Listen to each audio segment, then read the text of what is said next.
Okay, I see we have a healthy number of attendees in terms of what we were expecting. Thank you very much for joining us tonight. My name is Charlie Kuchenbrod. I'm the Executive Associate Conference Minister for the Historic Connecticut Conference, and I will be moderating this hearing tonight. So first, I would like those present to introduce themselves. Kent, would you go first? Good evening, everyone. Thank you for joining us for this conversation about proportional giving. My name is Ken Salati, and I serve as the Conference Minister of the Connecticut Conference. Chip. You're muted, Chip. I think they did that on purpose. Good evening. My name is Chip Hamblett, and I'm the Treasurer of the Historic Massachusetts Conference, and I sit on the Finance Committee of the new Southern New England Conference. Calvin. Good evening, everyone. My name is Calvin Price. I serve on the Southern New England Board of Directors as their treasurer, and it is my pleasure to welcome you to our conversation this evening. Jonathan. Yes, welcome. I'm Jonathan New. I serve as Associate Conference Minister for Stewardship and Financial Development with the Historic Massachusetts Conference. Thank you. For attendees, there's a couple of ways that you can participate. One is there is a chat option, and if you will move your cursor to the bottom of your screen, you'll probably activate a menu and you'll see chat. Or perhaps if you are in full screen view, you might have to move your cursor to the top of the screen to see your menu options. But I encourage attendees to open the chat box, and you might want to type an experimental comment so that we can see that you're there. And we can see your comments and we'll be able to respond. Then at the end of, after the presentation, we will open up the mics, so to speak, so that people can speak to us and ask their questions verbally. So before we get started with the substance of the meeting, I'd like to ask Kent to lead us in an opening prayer.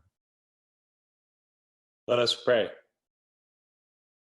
God, through the miracle of technology, we gather from north, south, east, and west to have conversation about sharing our resources to support the mission and ministry of the Southern New England Conference. So we ask that your presence might be with us and guide us in our questions and our conversation, that all that we do might be pleasing in your sight, you who are our strength and our Redeemer, even Jesus Christ.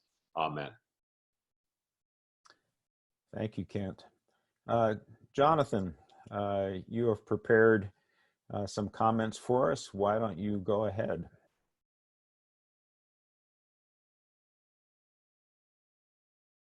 I can certainly do that. That sounds good. I'm gonna shift to sharing my screen so that I can present some material through a PowerPoint that I think will help us a bit understand some of the concepts behind proportional giving specifically. So let me try to do that now.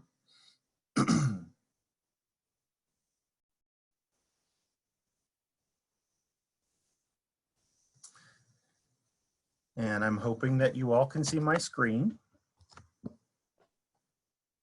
I see at least a couple people nodding, so that's great. I can, yes. Perfect, excellent.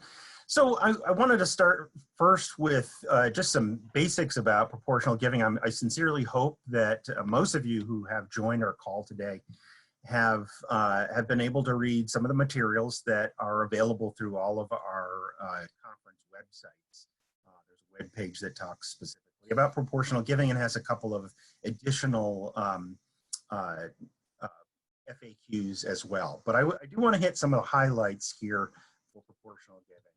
First off, just what proportional giving is generally. What we have is a new way for local churches to support the mission and ministry of the conference and the National UCC. And this is as a replacement for conference dues and our church's wider mission, OCWM basic support. So that's what proportional giving is generally. What it is specifically, we might think of as a financial expression of covenant commitment by local churches to support the conference and national UCC through sharing a percentage of actual church income.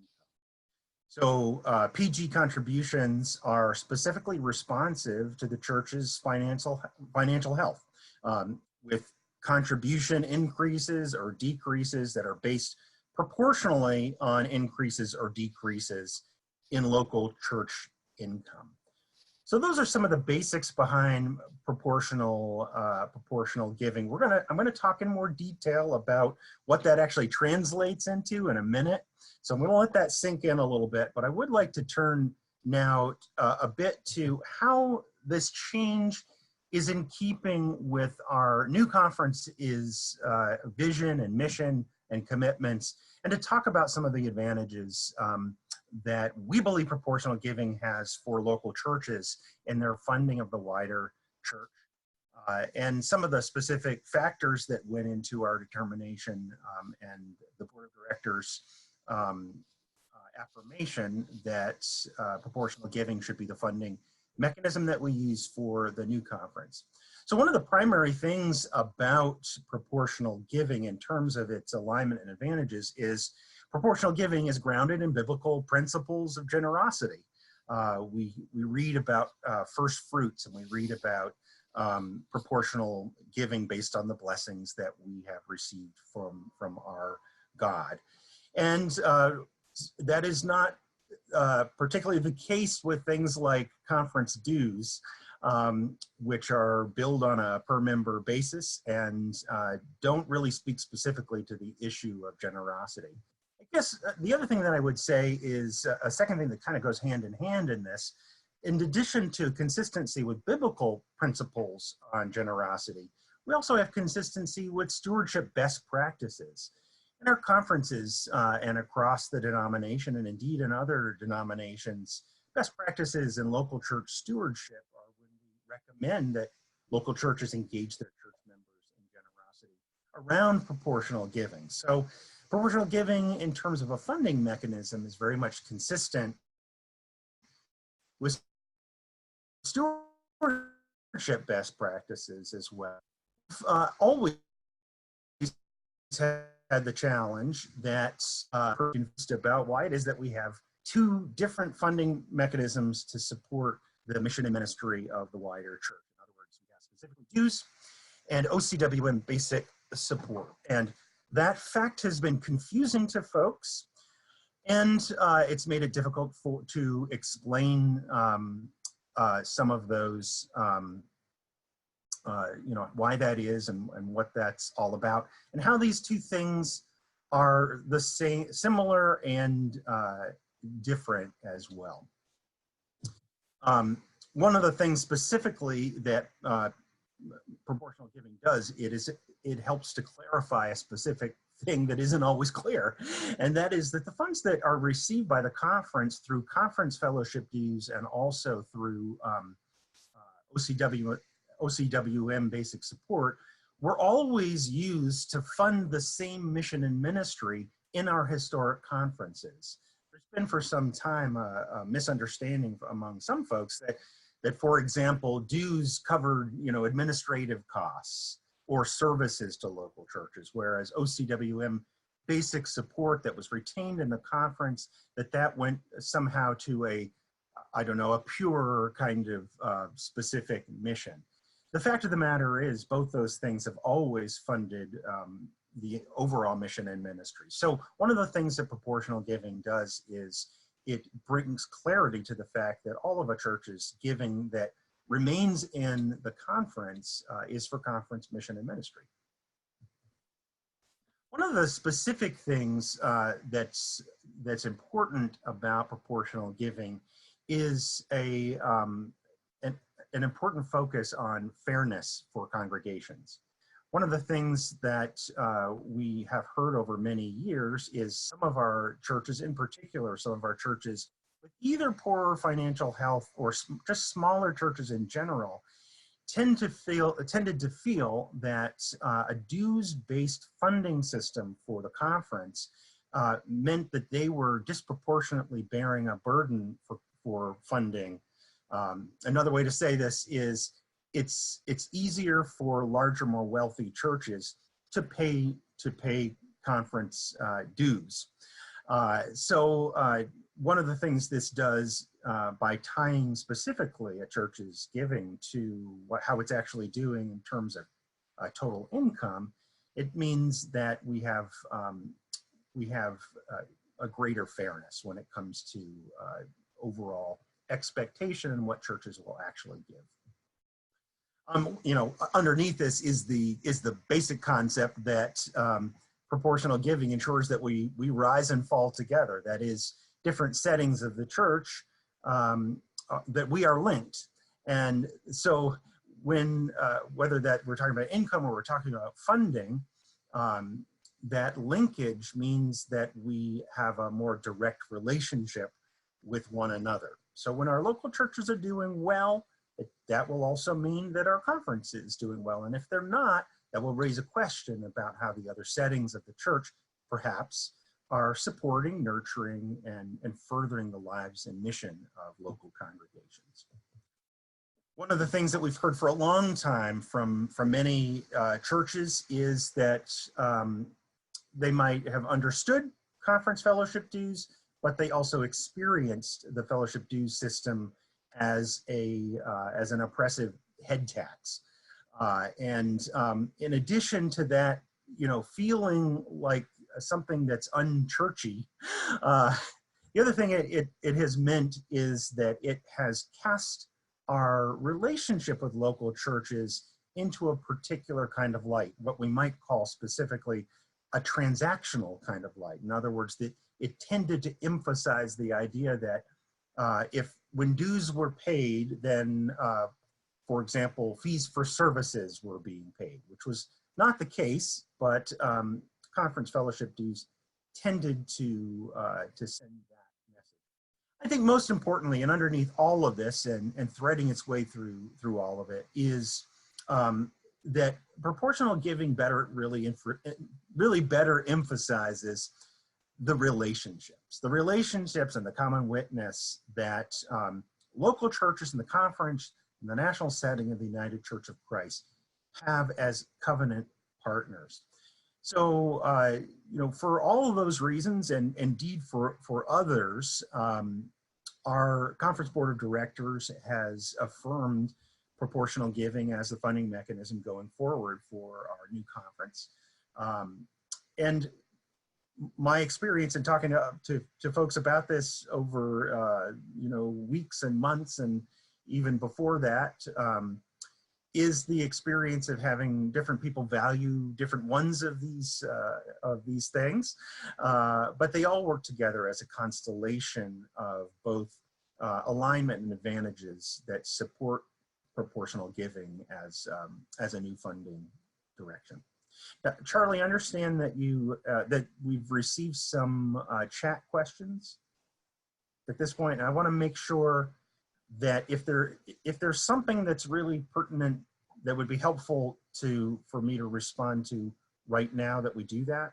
And no questions yet. Okay, good. Well, I'm going to continue on, and we will have time, obviously, to talk about this. And I want to move on to some clarifications and assurances. You know, my experience of the church is that sometimes when one setting of the church says it's going to do something, other settings of the church wonder what that's all about and have reasonable questions about what it means, but are sometimes led to conclusions that may not be true. And I think it's important to address at least three of these really, really directly. One of them is that proportional giving contributions are in the local church's control. So let's be really clear about this. As with all wider church giving, including bill dues, all proportional giving contributions are voluntary. Proportional giving isn't being mandated, and no minimum level of proportional giving is being required. Certainly we are inviting, we are encouraging, we're hoping, and we have some expectations around proportional giving. But ultimately, a church's giving is in its own hands. It can decide how it's going to give and at what level and what the check is actually going to say. So I hope that is absolutely clear to everyone on this call and indeed others who need to know more about proportional giving. The other thing I would say is that if you've read the materials, you've seen that there are a couple of spreadsheets that are used to help with a couple of different kinds of calculations. This might give the impression that we're looking for financial reporting from local churches, and that's not the case. Those spreadsheets are really just to help local churches and those who are implementing proportional giving do what they need to do in order to make that happen. We're not going to be asking you to submit those spreadsheets. We're not going to be looking deeply into the church's finances. They're really just designed to help local churches in the implementation of proportional giving in their settings. So we're not the IRS. I guess that's one of the main things that I want to say. We don't function like that. We're not going to. The other thing I want to be absolutely clear about, because sometimes this is buried actually in the proposal, and we don't want it to be buried, is that we're going to, as a conference, do exactly what we have asked local churches to do with proportional giving. When it comes to the conference sending contributions to the national setting of the United Church of Christ. So most of us probably know that our conferences have set what we might call remittance rates. That is the proportion of OCWM basic support contributions that were retained in the conference, and also therefore setting the amount, the proportion that would go on to the national setting. Funding to the national setting through the conference is still going to happen. And it's going to happen in a proportional giving-like way. So just like local churches are being asked, the conference will establish an historic percentage of giving to the national UCC in relation to the conference's income to be applied to actual total income in the years to come to determine national UCC contributions. So we just hope that you will know that, don't worry, your church's contributions in and through proportional giving, indeed a portion of them are going to make it to the national UCC, just as OCWM basic support contributions did in the past. There are some specific things around proportional giving and what you should expect. So just to be clear about this, for 2020, that is the year coming up, the first year of the new conference, churches are being asked to at least maintain giving at 2019 levels, if at all possible.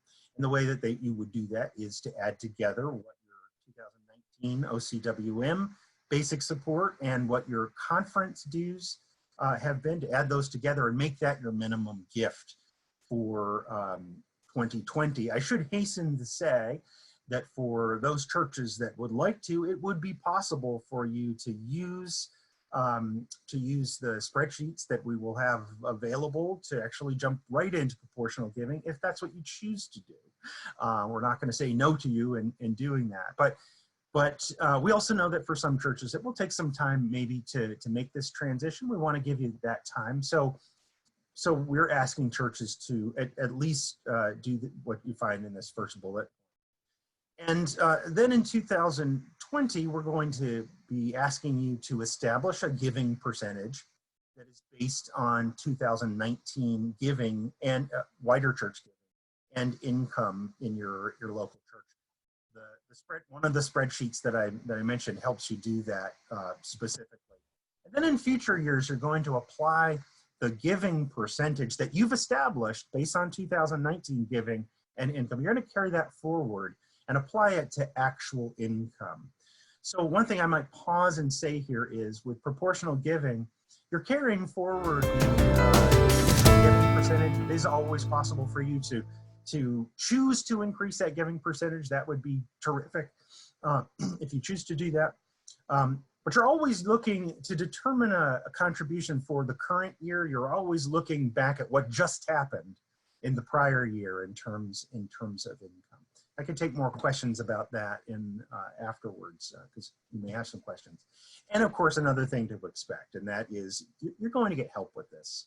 We're going to help you, and church leaders specifically, who are going to be doing implementation and proportional giving in your churches, make that transition. And I'm at the very last slide in this PowerPoint is a list of a number of different resources that will be available to you. So one of the specific things that people often ask about is, because for some people the devil or God is in the details, are the details of what's included as you're making this, as you're working with some formulas to figure out what the proportional gift is going to be. Well, what do you include in total income? And I want to start by saying that one of the easiest way to think of this is that, well, first off, that not all the sources of income for a church in a given year are going to be included. There are a number of things that are not included. The things that you're going to see included are the things that typically form the basis of income for a local church's annual budget, what supports its annual mission spending plan. So you'll see what I mean by this when I specifically name some of these things, such as operating pledge receipts for the year. Some churches also have specifically mission and outreach pledge receipts for the year. Some churches have what we might call a split pledge. But you would use all of those in terms of the calculation of total income. Plate offerings as well. What we would call the investment income allocation in line with the church's spending policy. So we might call this the regular draw on endowment or invested funds. Importantly, one of the things I want to say really clearly here is that we know that there are times when churches need to exceed what might be endowment and invested funds.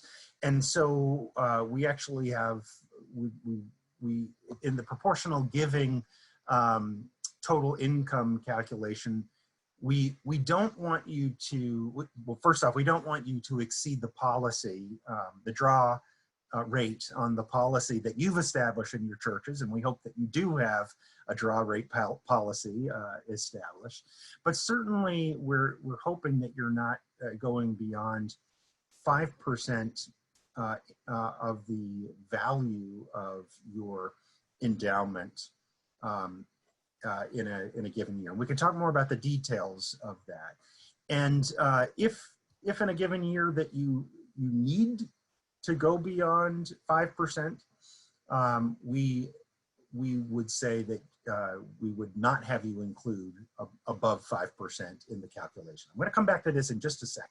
But I want to be clear about that. So your regular draw, but certainly not above 5% of the market value of the overall endowment. Net income from rental income.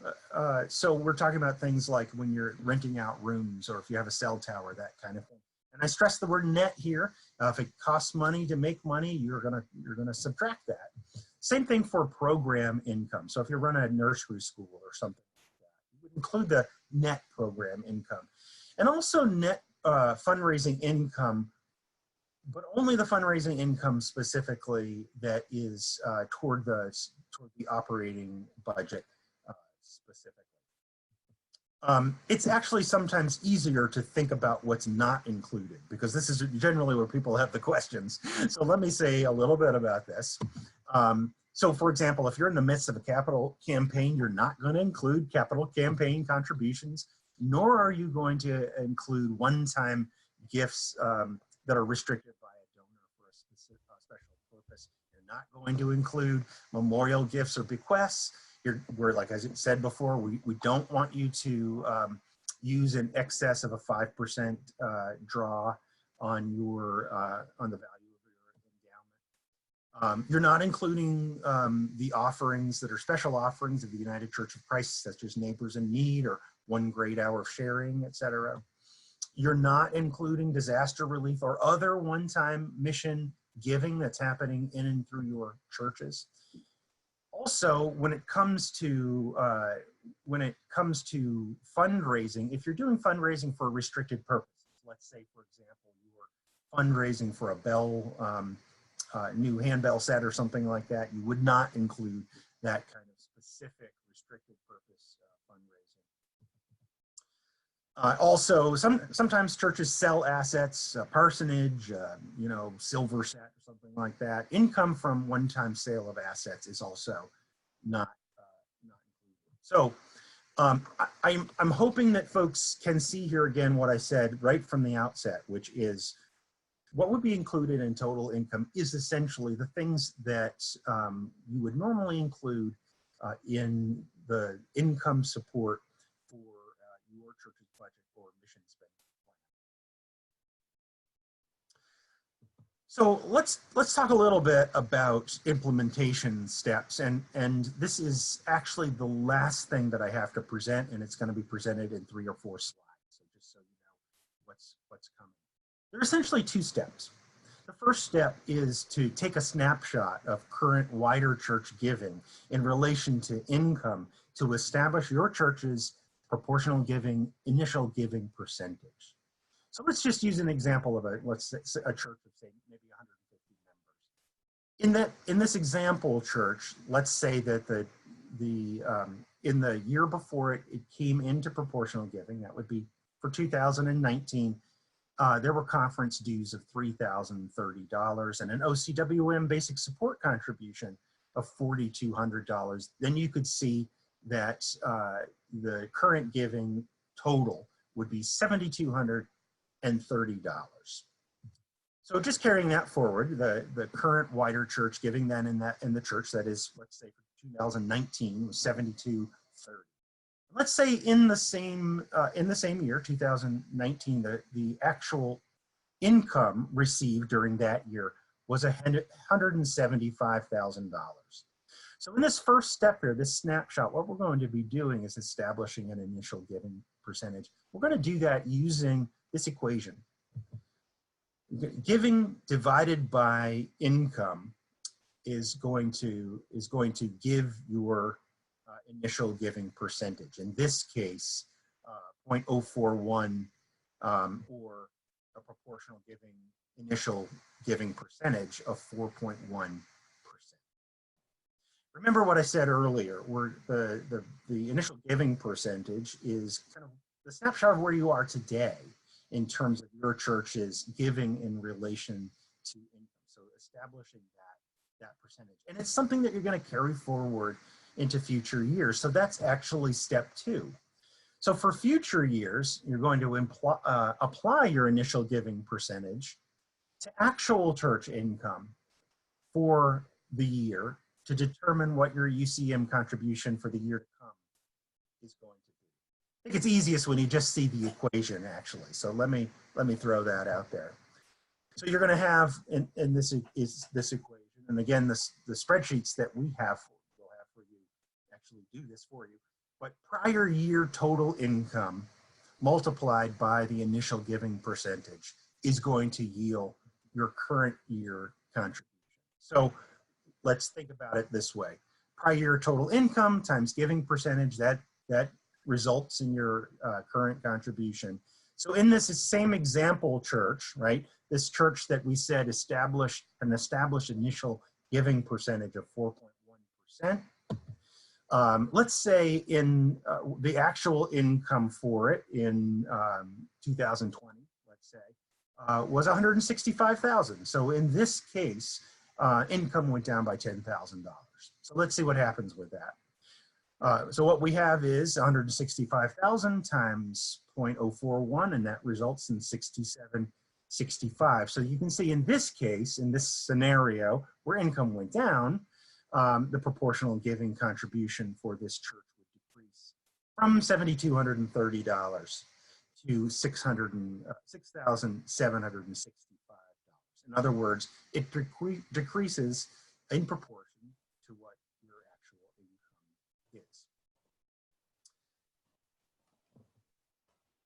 So I'm sure everybody at this hearing now understands proportional giving perfectly. Knowing that that's not true, we're going to have a number of different kinds of help for you. Obviously, we've got this annual meeting hearing, which is being recorded and is going to be posted on our conference websites. I should say that the websites of each of our 3 historic conferences. There will also be some additional conference-hosted webinars that will be publicized soon that will also be recorded, so you can participate live. They'll also be recorded. And those will be a much more in-depth webinar specifically for folks who are going to implement proportional giving in their churches. The bulk of these are going to be happening in 2020, but it's quite possible that we'll actually be doing some of those before the end of the year. We'll also likely have some in-person workshops on proportional giving implementation to be determined, and we will let you know about those. You can always find resources. In fact, you currently can on each of the conference websites. I've given you the example here of what you would find on the Mass Conference website. I believe that it's almost exactly the same link. So if you were to go to your own conference's website, if you are not from the Massachusetts Conference, you would simply search proportional giving and you would come directly to that page. So we encourage you to do that because we'll be adding some things. And of course, along the way, as we do add things, we're going to be letting people know in every way possible, from direct emails to treasurers and pastors and local congregations to more widely publicized ways, such as the 5 things you should know about what's happening in conference life and other specific things that happen. So we hope that you are on those email lists, and if you aren't, let us know and we will make sure that you are. I mentioned online calculator tools. These are specifically Excel spreadsheets that will be available soon and will be used in those 2 steps that I mentioned earlier. Very, very straightforward in terms of how they use. And in fact, I would say for those of you who will be implementing proportional giving, I hunch that when you look at them, it will be the answer to your question. Oh, how does this work? Ah, I see how it works. So, and when that's not true, maybe, there will also be conference staff who are able to assist you with 2020 implementation on proportional giving as well. I hope that this has been helpful as an overview. I gave you a lot of information here, and we'll be making this and a lot more information about proportional giving available. But I'm going to turn it back over to Charlie and the others. Okay. Thank you, Jonathan. Often a more comprehensive presentation will anticipate and hopefully answer many questions that people have. And so I hope that we have helped people in that way, but we will now, before allowing Kent or others to make some concluding comments, the mics are open. You may have to unmute yourself in order to speak to us, so check your own microphone. But if anybody would like to raise a question at this time, please go ahead. Hi, Amy. Can you hear me? Yes. Good. Hi, Kent. Hi, Jonathan. Hi, Chip. Quick question. We just had our association meeting today, and we plan to increase our dues for the association because we haven't increased them in about 10 years. So how is that going to affect the local church proportional giving? I understand that churches will be giving their proportional giving funds to the association, and then we will be sending it off to the conference. Is that correct? Actually, that is not correct. So, okay. So in proportional giving for the new conference, there is some background on why Amy's asking this question. Amy is a member of a church in the Historic Massachusetts Conference, actually a church that was in on the United Church Mission experience that we offered to churches that opted in as an initial run at a proportional giving model. And in that model, association dues were actually included in the overall proportional giving model. Right. On the conference websites, you'll see some information specifically about the question of why wasn't association funding also included in proportional giving? And I'd be happy to talk to people about that offline. But so Amy, what you need to know specifically is your association, of course, is free to make its own determinations about funding and specifically about setting your own association dues rate. For all Massachusetts associations, every single one of them has at least some historic United Church Mission churches. And so associations will have to make some determinations about how the conference will be instructing those former United Church Mission churches to submit their, to think about and submit what were dues.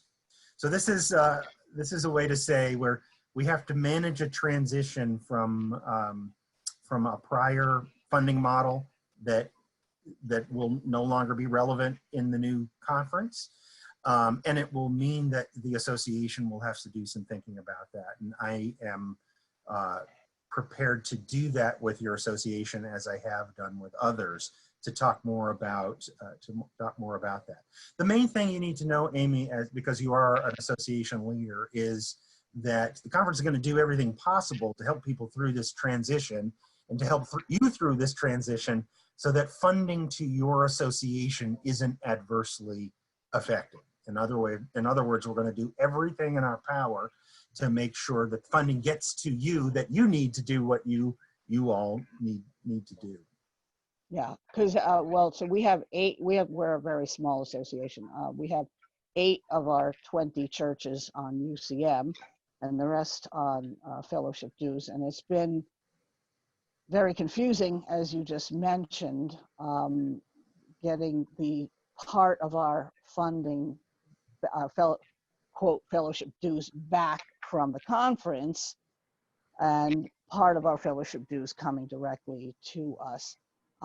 And with all around, with the churches losing membership and everything else, we are not, able to fund the activities that we need. I'm the moderator of the association, Right. And we're not able to fund the activities that we need, and we're pulling from, from our endowment more and more, as many of the churches are. So, we discussed today and voted that we need to increase our fellowship dues, whatever they're going to be called. And I'm just wondering what the mechanism is. So we'll go offline and figure that out. Well, and the main thing here is to know that the simple answer is that all churches, those churches that were UCM churches, will be returned to your dues list, your dues billing list, and you will be billing them directly, but only for association dues. And at the same time, I will be the person who's make sure that the United Church Mission churches that are in your association know that their giving will not now be including association funding as well. Okay. And, so we'll be proportionally reducing their giving percentage that they will continue to carry forward against actual total income. So my promise to you is that we will work this out in a way that addresses the bumps we know there are in the road, and the ones that we know that we don't know are there, but will be there. And we'll work it out and make sure that the association, in this position isn't adversely affected. Jonathan, a lot of us go ahead. I'm sorry. One last thing is just a lot of us are on calendar year, so we're already Yeah. putting together our budgets. Yes. Okay, I'm done. Amy, let's talk offline about that specifically. Jonathan, Paula Bonnie raised a question in the chat box. Maybe you can see it. Am I correct that a church that has been generous in prior years will establish a higher proportional giving rate than a church that has not been so generous in the past? Yes, that is true. Moving to proportional giving is not going to level out the generosity from among our churches. What we are hoping is that as churches think proportionately, they'll also think about how the mission and ministry of their church is extended through the wider church and the conference, and consider appropriate support for that. Paul, I'm wondering if there's kind of an implied follow-up question there. Would you like to ask another question? Let me respond to that as well. Paula may have a follow-up. You know, the beauty of proportional giving is that it establishes parity across the giving mode, right? It says this is the percentage that we're all invited to give. And so a church that seems generous in the eyes of the amount of donation, let's say a church gives $1,000 and its budget is $1 million. And a church is giving $1,000 and its budget is $10,000. So that proportional giving level is very different, and the $1,000 gift is not what's measured. It's really the measure of the percentage gift that matters. So the idea of churches that give a larger amount may or may not be giving a more generous gift than a smaller congregation. That's the beauty, I think, and the parity, if you will, of proportional giving. And I don't know if that answered your question, but I wanted to respond to that. Well, and I do want to make sure, Paula, that our answers don't lead you to the conclusion that the conference's switch to proportional giving automatically means that your church, for example, is going to be required or somehow to give more money. That's not where we are with this. Where we are with this is proportional giving invites every church to think about where it's been in relation to income around wider church giving. And then as time goes on, to do a couple of different things. One is to have the church's giving be in response specifically to how you all are doing in terms of those same categories of income over time. But it also invites you to do something else too, and that is to look at what that percentage of income has been. So, and just like we would encourage the folks through our annual response campaigns in our local churches, we're going to invite folks, churches, to look at their giving and to consider what would it mean if we were to increase our percentage, our giving percentage. So you're not required to do that, but we're going to invite people to do that, just like we would in the local church. The other piece of this that I want to comment on is that the giving percentage can be a technical conversation.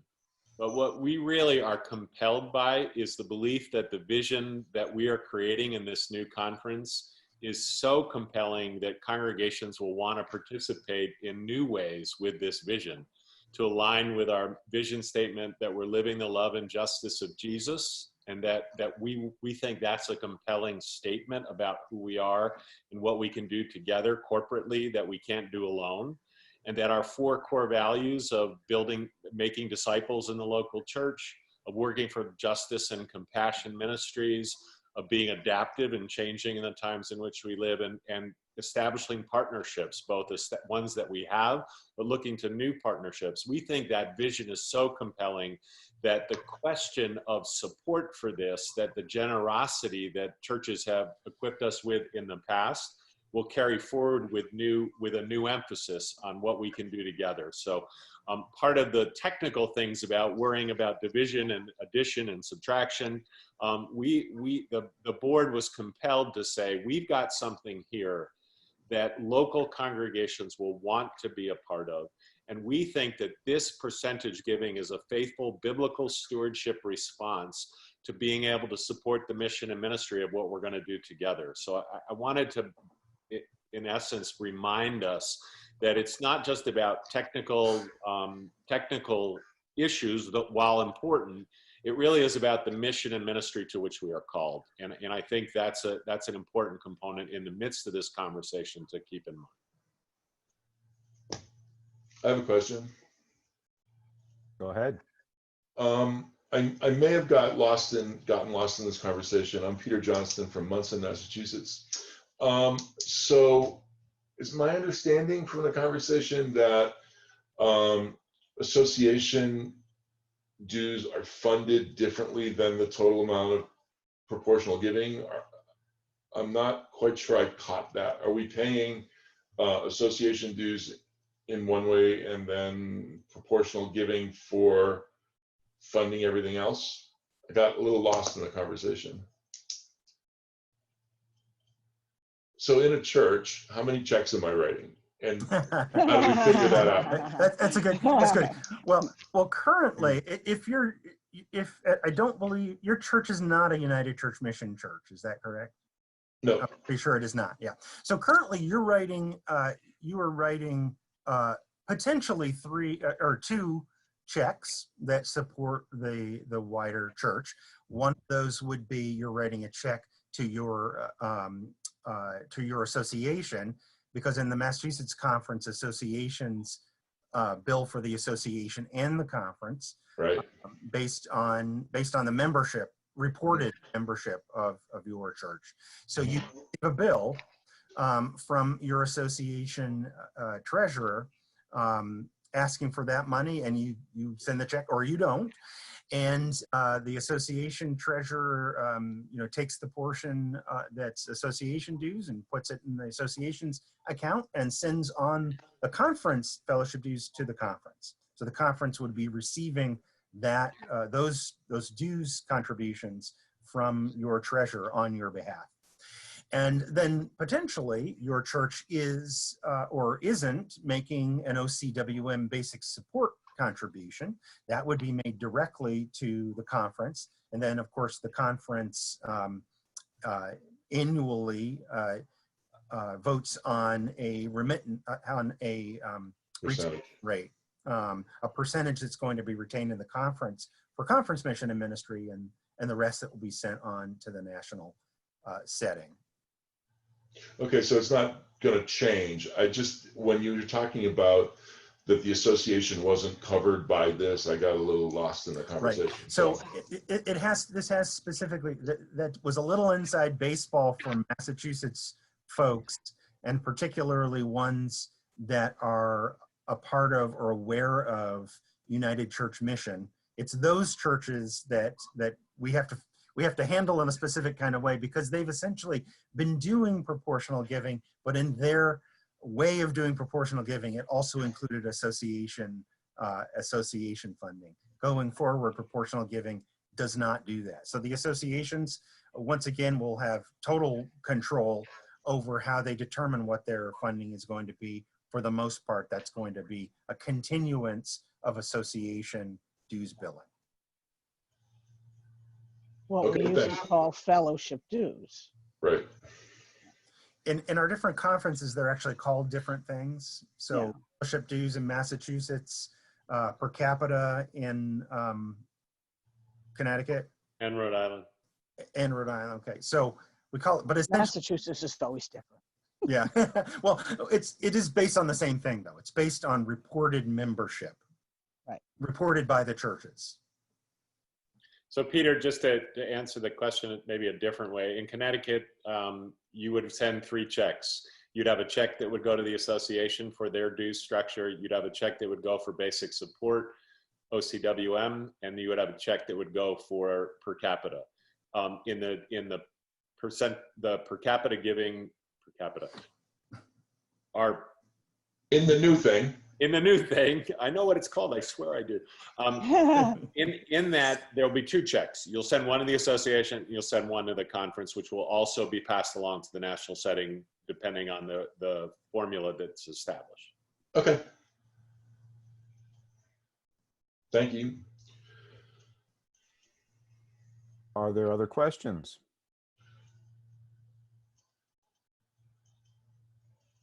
Would any of our other panelists like to make any additional comments?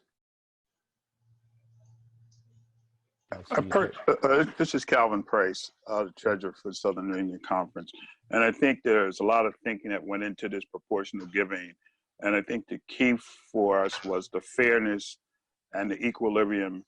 And it allows for churches to support the mission and the ministry based on their income, as opposed to the prior way that we were collecting funding for as OCWM and per capita.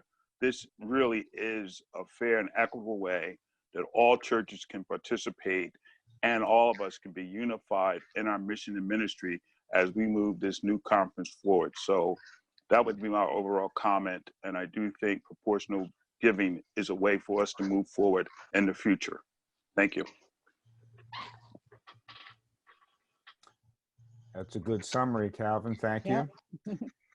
Want to remind people that there are lots of materials available on the web regarding this. This session is being recorded and will be available on our website, and is also available on Facebook Live.